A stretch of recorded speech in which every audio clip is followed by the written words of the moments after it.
सर्वप्रथम इस मंच की शोभा बढ़ा रहे हमारे विशिष्ट अतिथि माननीय पूर्व केंद्रीय श्रम एवं रोजगार मंत्री माननीय सत्यनारायण जटिया जी को उनके वक्तव्य के लिए आमंत्रित करती हूँ।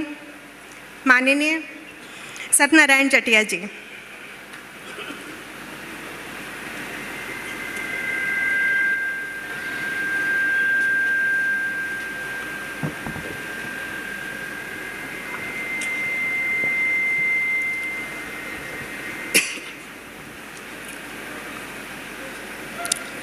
अमृत उत्सव का यह महनीय प्रसंग हम सबके लिए गौरव की अनुभूति देता है। मंचस्थ विराजमान माननीय राज्यपाल सम्मानीय थावरचंद जी, सम्मानीय दिग्विजय सिंह जी, मंचस्थ विराजमान महाडिक साहब के बड़े भाई साहब, गुरुजी और इस सभागार में उपस्थित सभी महानुभावों को मैं अभिनंदन का भाव व्यक्त करते हुए उनके लिए स्वस्ति वाचन करता हूँ। स्वस्ति नो इंद्रो वृद्धश्रवाः स्वस्ति नः पूषा विश्ववेदा स्वस्ति नस्तक्षो अरिष्टनेमि स्वस्ति नो वरस्पतिर्ददातु। ओं भद्रं कर्णेभिः शृणुयाम देवा भद्रं पश्येम मा अक्षभिर्यजत्रा स्थिररंगे तुष्टवांसु सस्तनो विदेवहितं यदायु। अस्तो मा सदगमय तमसो मा ज्योतिर्गमय मृत्योर्मा अमृतम गमय। ये अमृतमय उत्सव निश्चित रूप से जो अमृत है, जो अजर है, अमर है, शाश्वत है, सनातन है, उसके लिए उपयोग किया गया है। और निश्चित रूप से सेवा धर्म गरिए से सेवा धर्म महान है और इसलिए जो सेवा करता है वह सम्मान का पात्र होता ही है। निश्चित रूप से ये आयोजन करके हम सबको प्रेरणा करने के लिए यह उत्सव हम सबके लिए प्रेरक बन गया है। हम जानते हैं कि जीवन जितना है उतना है, ये कितना है किसी को पता नहीं, परंतु जीवन एक प्रसंग है, एक ही है।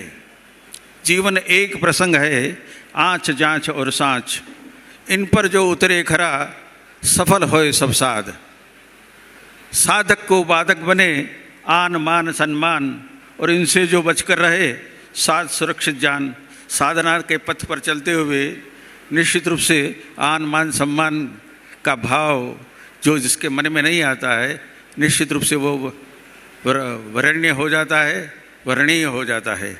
तो आज तो निश्चित रूप से हम सब डॉक्टर विजय महाडिक जी के अमृत उत्सव में आकर के अपने आप को गौरवान्वित महसूस कर रहे हैं, क्योंकि ज़िंदगी का यह जो फ़िलसफ़ा है पता नहीं कितने दिन का है, किंतु जितने भी दिन हम रहें उतने दिन कुछ साकार सार्थक काम करते रहें। मैंने देखा है महाडिक साहब को, जब मैं केंद्र में मंत्री था तब भी कॉलेज के बारे में जिस प्रकार का और उनको मान्यता के बारे में बातें करने का था। उस वक्त डॉक्टर ठाकुर स्वास्थ्य मंत्री हुआ करते थे, हमारे मित्र भी थे। माननीय पटवा जी के साथ मुझे भी जाने का मौका मिला था और निश्चित रूप से हमें अच्छा लगा कि एक ऐसी विधा यहाँ पर शुरू हो रही है जो नहीं थी। उज्जैन की गरिमा के अनुकूल जो होना चाहिए था उसका एक अभाव था। उस अभाव की पूर्ति करने के लिए विजय महाडिक जी ने जो सतत प्रयास के, निरंतर प्रयास के, वो निश्चित रूप से हमें सफल होते हुए दिखाई दे रहे हैं। अभी कुछ दिन पहले निश्चित रूप से जिस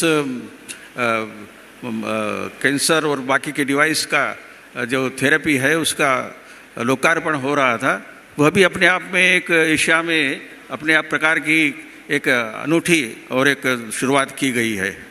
तो यह उज्जैन जिस प्रकार से सेवा के दृष्टि से, इसकी आबादी के दृष्टि से, इसके ग्रामीण परिवेश की दृष्टि से जितना जितना आवश्यक है उतना उतना काम करते जाना। मुझे पता है कि आर.डी. गार्डी साहब का भी कितना सरल और व्यवहार हुआ करता था। वो साधारण से एक व्यक्ति थे और पता नहीं लगता था कि एक साधारण सा पेंट और बूशर्ट पहन करके, काला कोट पहन करके, और उनके बारे में तो दानी ऐसा प्रसिद्ध था कि 1 लाख रुपए रोज़ वो दान किया करते हैं। तो इस प्रकार से प्रसिद्धि, यानी दान भी देने के लिए जो क्षमता चाहिए, लोगों के पास बहुत कुछ है देने के लिए, पर जो दे वही तो दानी होता है। क्योंकि ये जो देह है अपनी, उस देह को किस काम में लगाना, तन मन और धन ये किस काम में योजित करना, निश्चित रूप से इसके लिए भी हमें योजना चाहिए।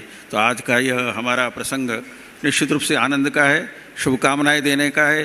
जीव वर्ष शतम शृणुयाम वर्षतम आदिनाशाम वर्ष शतम, और जीवय वर्ष शतात, 100 वर्षों से भी अधिक आप जिए और इस उज्जैन के इस क्षेत्र को जो गरिमा में आपने बनाया है, उसकी गरिमा को बनाए रखने में आपने जो योगदान किया है और एक अच्छा क्षितिज बनाया है यहाँ चिकित्सा का, वह भी आगे बढ़ता रहे। क्षितिज तक प्रत्येक दिशा में हम उठे नव प्राण भरने, नव सृजन की साधले हम उठे निर्माण करने, साधना के दीप शुभ हों, ज्ञान का आलोक छाए, नष्ट तृष्णा के तिमिर हों, धाम अपना जगमगाए। इस प्रकार के अभिनंदन का भाव लेते हुए ज़िंदगी को सार्थक बनाने के लिए ये जो प्रसंग आपने किया है हम सब के लिए प्रेरक है ही। क्योंकि मनुष्य तो वही है जो निजन में सृजन कर दे, है वही मनुष्य जो निराशा में आशा भर दे।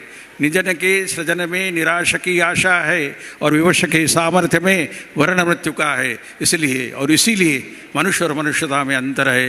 यदि मनुष्य संवेदन नहीं है, सहनशीलता नहीं है, तो मनुष्य से मनुष्यता और को प्राप्त किया जा सकता है। इसलिए मनुष्य से ज़्यादा महत्वपूर्ण मनुष्यता है। और ये मनुष्यता के लिए जिस प्रकार से आज हम देख रहे हैं जिस वातावरण के अंदर कि परस्परता समाप्त सी होती जा रही है, पर उसमें से भी एक आशा की किरण, एक नया सूरज उगता हमें दिखाई दे रहा है।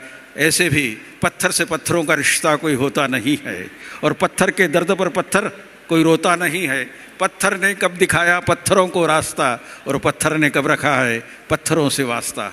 तब भी पत्थर के दर्द को जानता है पत्थर से जुड़ कर के पत्थर तो हो जाता है पत्थर।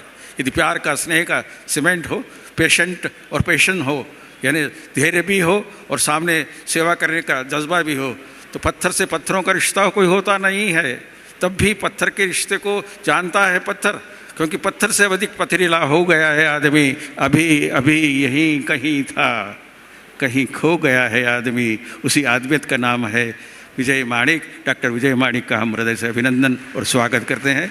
आप बहुत बहुत बधाई, बहुत बहुत अभिनंदन।